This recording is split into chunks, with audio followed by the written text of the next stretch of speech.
just to come on the stage, and also you, Magnus, to join us.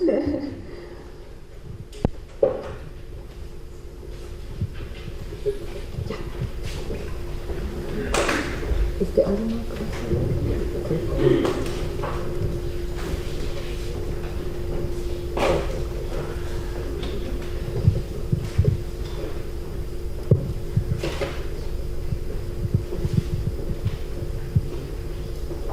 So I would like to start actually with questions from the audience, if there are any. I'm really looking forward. If you have anything that you would like to ask our speakers. Yes, please.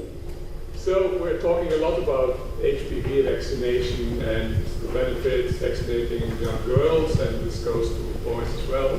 Now, looking at me, I'm an old white male, 60 years old, and just got Gardasil. Was it a good idea?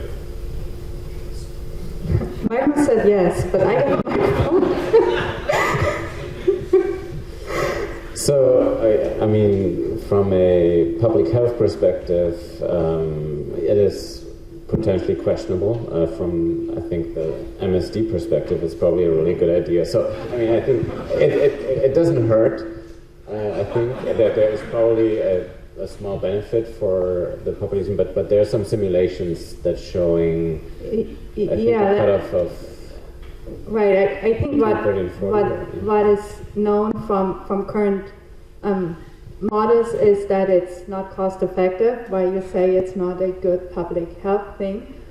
What is known that from the mechanism of action, the vaccines prevent infection and reinfection regardless of age. The reason why the vaccines are less efficacious or effective with increasing age, because this is infections and disease become more prevalent, and the vaccine is not therapeutic. So that's the reason why it needs to be given as early as possible. But there is certainly a potential benefit for individuals at a later age.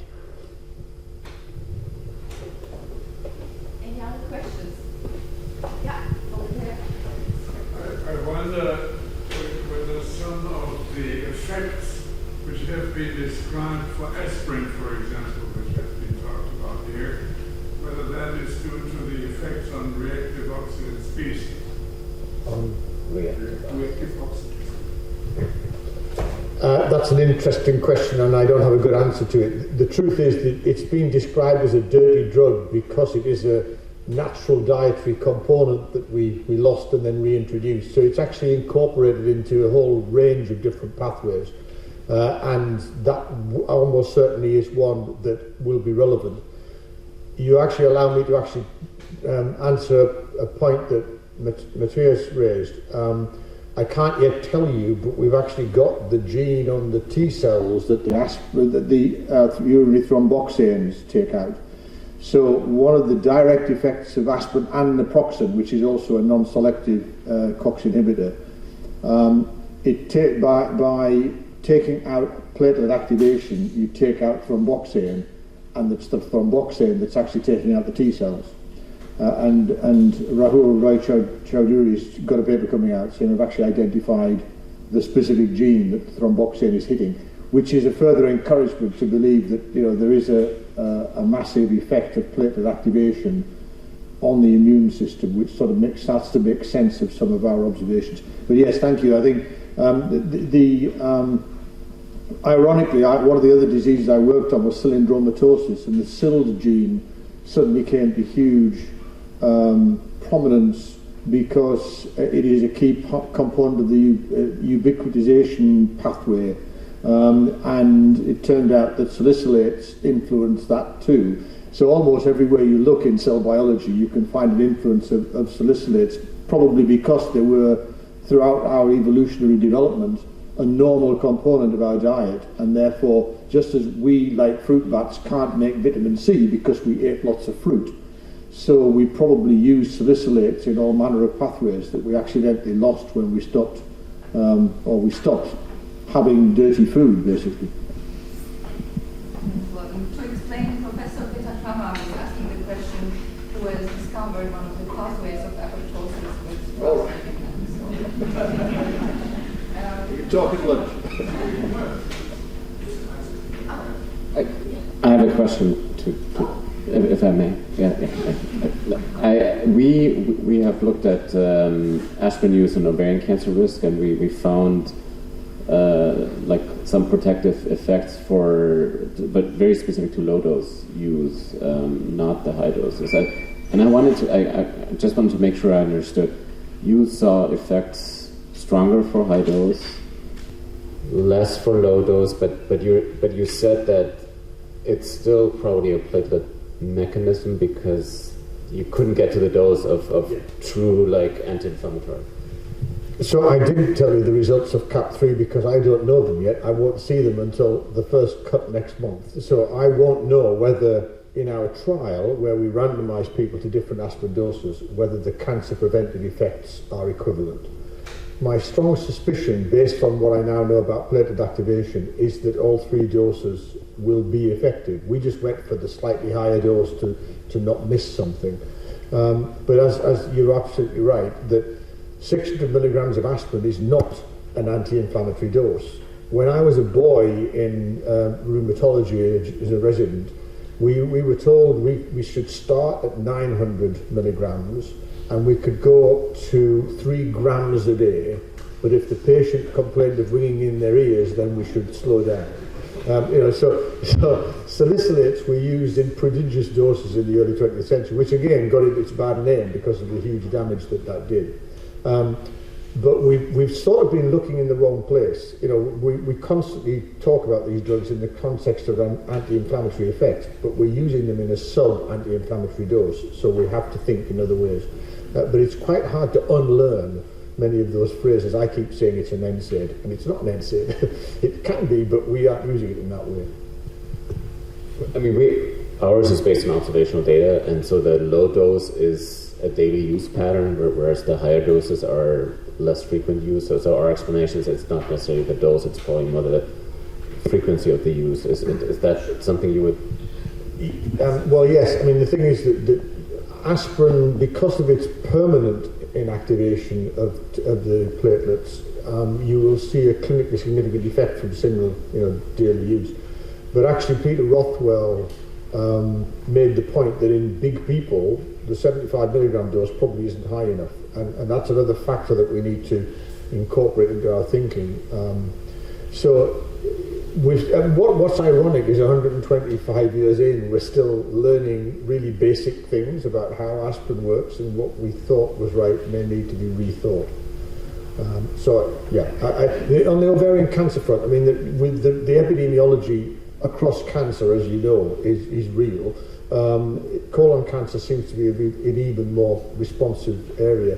NICE are just issuing guidance on ovarian cancer. We didn't actually see any demonstrable effect in CAP2, but the number of ovarian cancers was tiny, so we can't really answer. But we did see an effect in endometrial cancer. It was 50% less, but it wasn't significant because most women, or many women, had hysterectomy, so we didn't get to test that properly.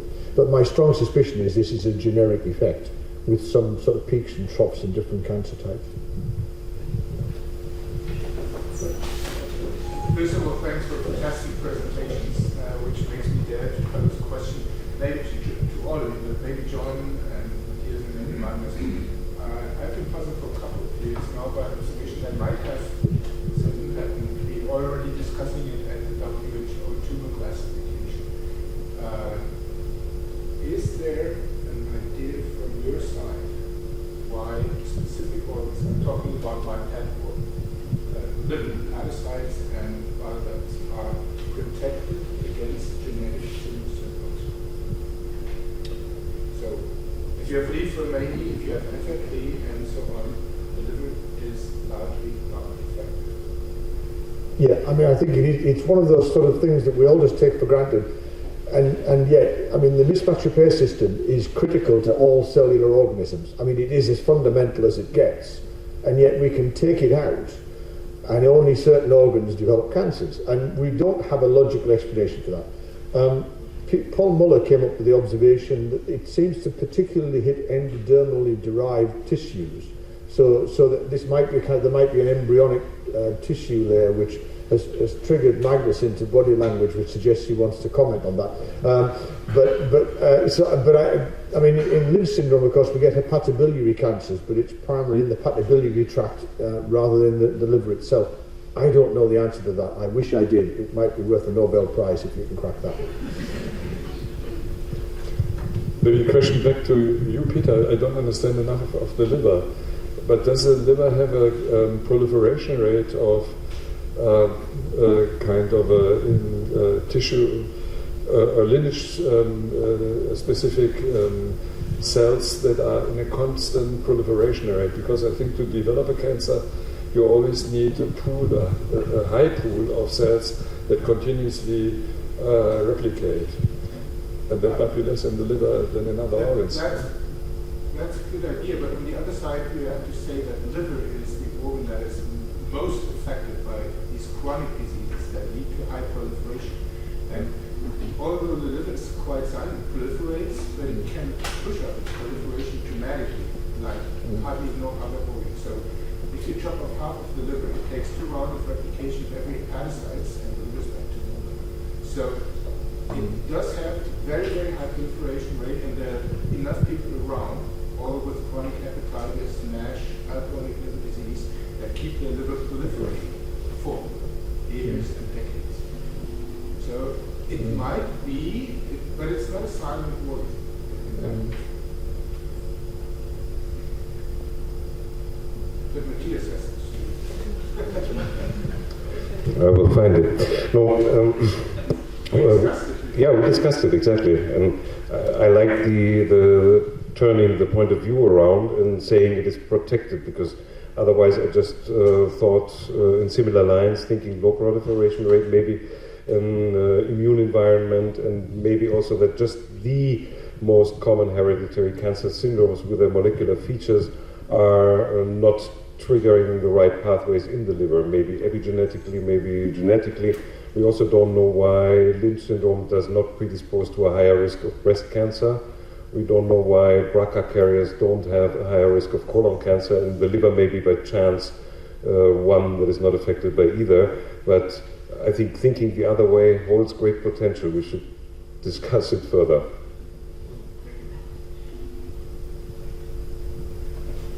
Any other questions? Yeah, please.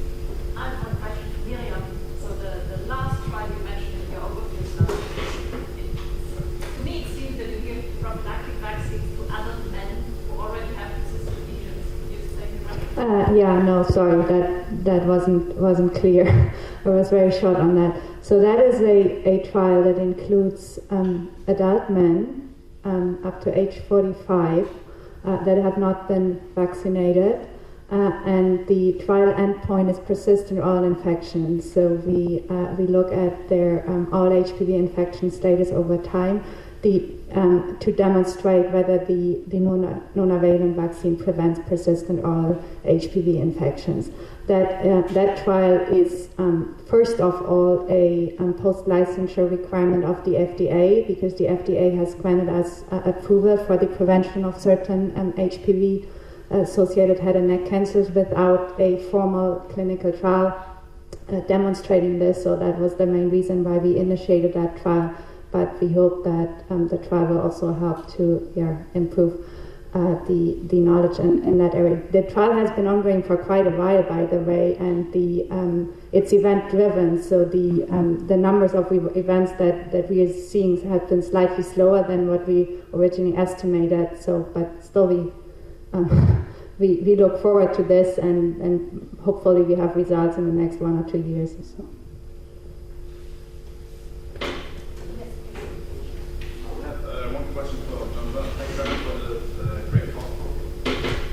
But as far as I know, aspirin, or I don't know the English pronunciation, but salicylate, are inhibiting oxidative phosphorylation part, right? I mean, they're affecting the mitochondria. Are you aware if aspirin is interfering with the production of pyrimidines? Because there have been some studies showing that there is one drug that always kind of has an immunoplastic potential, and that is basically teriflunomide. So the role of PHODH inhibition seems to be very critical in the context of cancer evolution, but also maybe cancer treatment. So the question would be, might there be any potential? Might there be any data that shows that the anti-cancer effect of the salicylate of aspirin is linked to pyrimidine, like the production of pyrimidine? Again, I don't know the answer, but let's talk about it at lunch because I'm interested to hear more about that. What I would say is that in terms of developing that pathway inhibition as a chemo-preventive agent, which obviously in a sense is the question is there something else we could do which does the same thing as aspirin, but perhaps without the side effects of GI bleeding? If I may just use that as a hook to point out that we didn't ever get CAP into America because the Americans were preoccupied at NIH with the selective COX-2 inhibitors, which a huge amount of investment went into. And I was actually about to give a talk in Bar Harbor in 2004 when the head of Merck, I think it was, came on television to say that they were withdrawing rofecoxib because it was causing more heart attacks in people who were taking it to prevent cancer. In fact, that was a predictable effect because one of the effects of selective COX-2 inhibitors is to affect the COX-2 expression in the vessel walls, and there was always a likelihood of more clots because of that if you didn't take out the platelets too. But what it illustrated was two things. First of all, it's really hard to develop any drug into a chemo-preventive model because you have to give people the drug for years and years and years before you see any possible benefit. So all you see for the first 5 years is the reason you shouldn't have done it.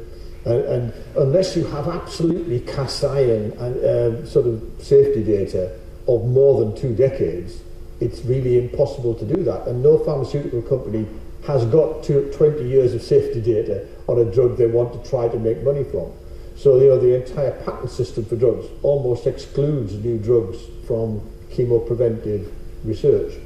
On top of which, every pharmaceutical industry in the world watched in horror as the loss of rofecoxib, Vioxx, virtually killed the company. It cost them billions in that one day. And so probably in the lifetime of the current executives of the pharmaceutical industry, they'll never go near chemo prevention with any of their favourite drugs. They were almost certainly killing people with arthritis with Vioxx, but of course they were in such small numbers, they were old people and no one cared. But when you're giving it to young people who are fit and they have heart attacks, then people get very excited. So in answer to your next question, which was can we use that alternative pathway to develop drugs, I think probably not. However, we are interested in looking at things like clopidogrel, where we do have safety data of very long standing, and it may be that there are other antiplatelet drugs that, where we have a huge industry record where we might repurpose. Leflunomide, for example, is like a drug that has a lot of safety data, right? What would you think about the combination of aspirin and leflunomide? Yeah, absolutely. And you're young enough to do that trial.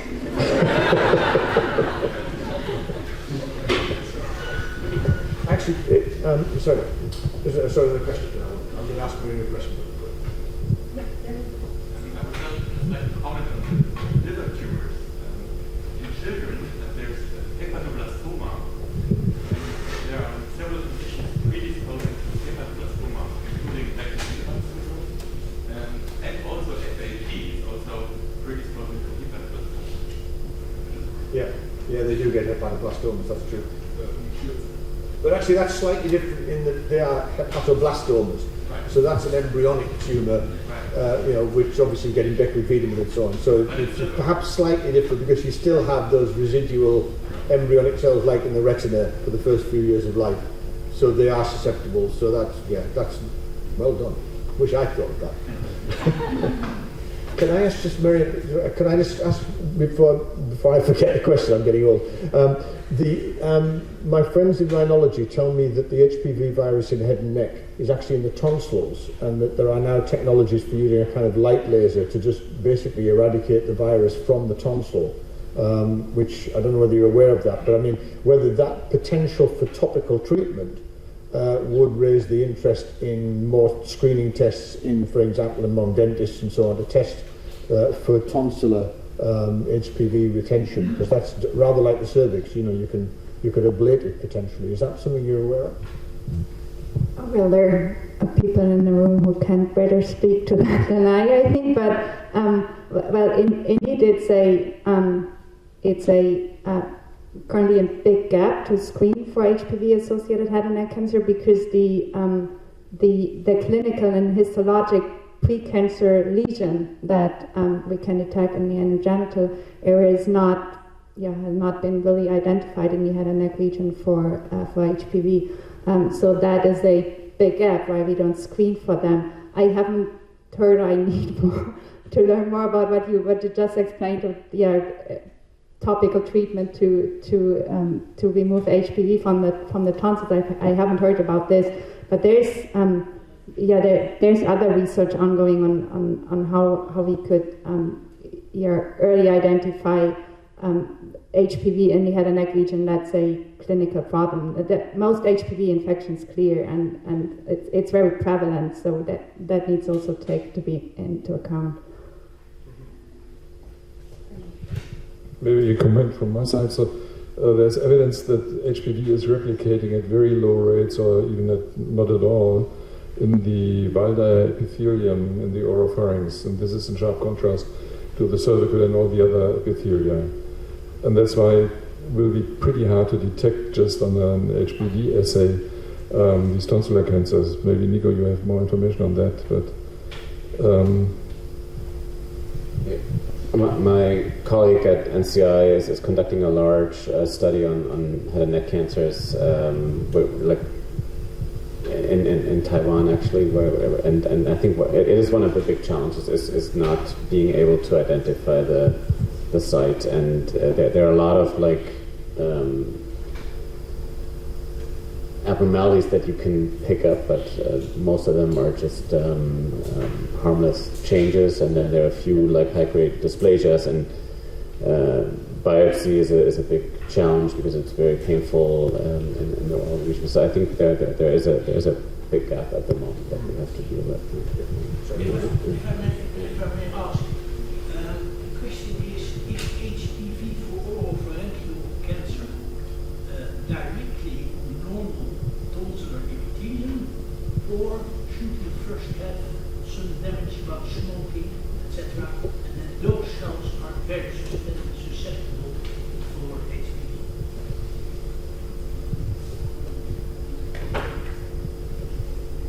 I think these pathways, they amplify each other, but they're also, I don't think there is data suggesting that you need this prior damage to have HPV-related cancers, but I think we don't know enough.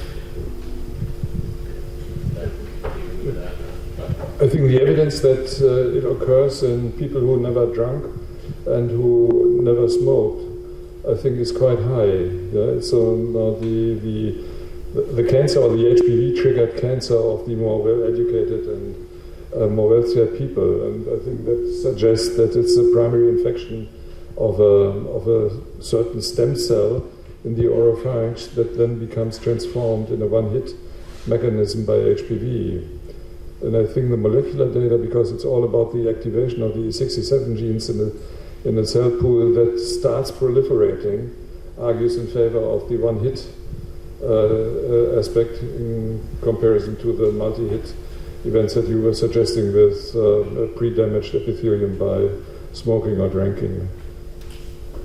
But why don't we find rather than precursor in the tonsillar areas, even if you section them up for cerebral spots? Probably in the research cells, but in the research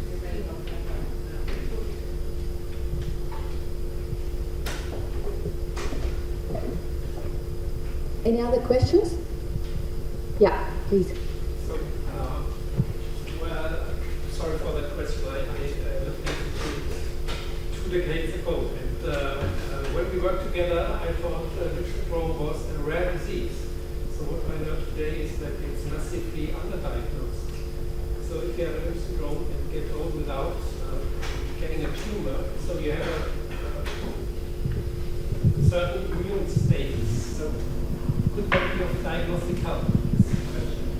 Yeah, thanks, Peter. So it's absolutely one of the topics that we are following, because that was an initial observation, I think, Magnus, 15 years ago, when Yvette was doing studies on the immune profiles of several healthy Lynch carriers and tumor patients. We had one case of an individual that was older than 70 years, no tumor, but very strong T-cell responses against these frameshift peptides that on the one hand triggered the research that led to the identification of these mismatch repair deficient crypts, and on the other hand, of course, nurtured the idea, could we use this potentially to also diagnose carriers that may have unequivocal or equivocal calls in the sequencing, so that you sometimes have uncertain significance in mutations. 30% are not really clear whether they are pathogenic or not.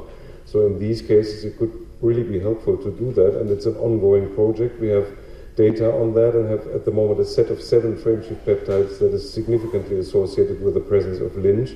So I really agree that it's probably not only a very important surveillance mechanism reducing cancer risk, but could also be used at least to clarify unclear cases when genetics cannot really distinguish between a benign variant and a predisposing variant.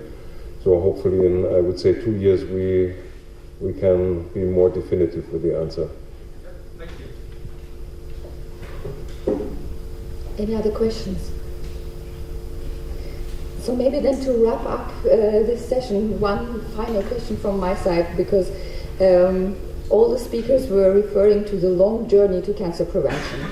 So what are your means to shorten this journey? How to shorten it?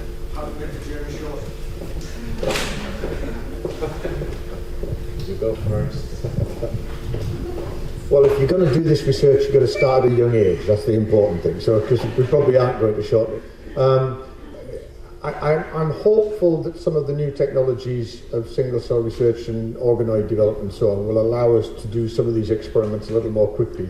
But we haven't yet. I mean, I think the truth is we have to have, well, I think 2 things. One is we need the NCI, Cancer Research UK, the big funding agencies, need to sort of invert the model. When we talked in June, we were saying, instead of saying, you come to us and ask for, come up with an idea, we'll think about whether giving you some money.